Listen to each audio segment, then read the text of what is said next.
Hi, everybody, it's Kimberly, and I wanted to hop on and chat with you today about menopause and breast health. I know that many of you women that we see in our office are in menopause or perimenopause, and perimenopause means around menopause time. And those of you that have fully gone into menopause, it means you have been without a cycle for at least 12 months, and then you are considered fully in menopause. But what happens is with the dump off of some of our hormones in menopause, we can get more stiffer, we can still have fibrocystic breasts, and we can still have some challenges with that. So what I'm gonna encourage you to do is to always do yourself breast exams every single month. Think about it the first of the month, just start thinking about ways to be able to assess your breast health. Do you know that 90 to 95% of people find their own lump early? I love thermography. We do breast thermography and whole body thermography in our office for a reason. I am the only female in my family without breast cancer. My mom had it numerous times, and I someday will share her story. She gave me permission to be able to share her story. And I can just tell you that breast cancer runs in family, and I don't want you guys to be fearful. Towards the end of my mom's cancer battle, her surgeon had said that all of the females in my family should have their breasts removed. That means my daughters, my nieces, aunts and things like that. It was crazy. I had one cousin who did have hers, and I've had one aunt also have her breast removed just prophylactically because they were fearful. And I never want us to do things out of fear. I really encourage you to be proactive in your health and to be engaged in your health.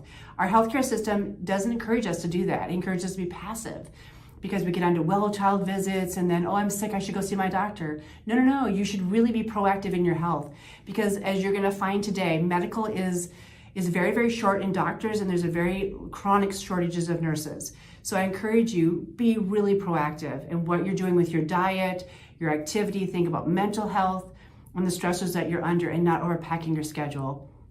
But I'm gonna run back into talking about breast health and why we wanna be able to assess this, because we wanna catch things early. So thermography is gonna look for physiology or blood flow forming to support a tumor. That is called angiogenesis. I get to see this every day when I work with people that have thermography, and I can tell you recently we've been catching more and more people early on with their breast cancer. So I really want to get you guys in this earlier. One thing that medical does not tell us is that vitamin D is very preventative for breast cancer. Why don't they tell us this? But they should be. So always when you have your labs done, have them check your vitamin D level.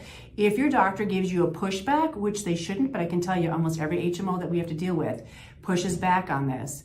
You can use the information to tell them that, hey, it's COVID protective, breast cancer protective, immune supportive, healing supportive. Those are all key factors. And if medical is truly helping us with our wellness, when you can go get your labs done by them, you should say, hey, I'd like some vitamin D checked because it's protective of my body and helping me to stay well.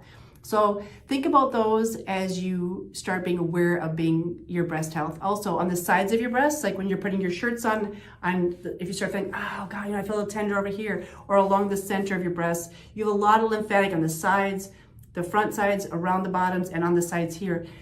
I encourage you to get away from those underwire bras. I can see them every time I do a thermography on a woman who has underwire bras because they dig in to your lymphatic area, which impedes that. So stop using underwire bras. We carry Kubies here, and I love Kubies. They're great because they're comfortable and you don't even think about wearing a bra, which is awesome.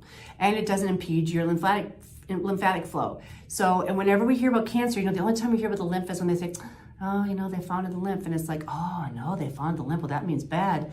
No, your lymphatic is your garbage haul and it's meant to move things out. But the first things they want to do is stop the lymphatic or strip the lymphatic or get rid of the lymph nodes, and because they found cancer cells in it. And I understand their concern with that, but they forget that the lymph is the garbage hauler, and we need the garbage hauler to move stuff out of our body. It's very, very key that our lymphatics move. So I hope this is helpful.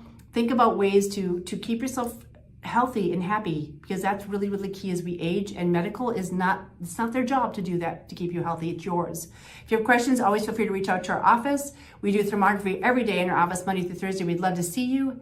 But go ahead and check out our website as well at rafahw.com. And if you have questions, we would love to answer them for you. Thanks for watching.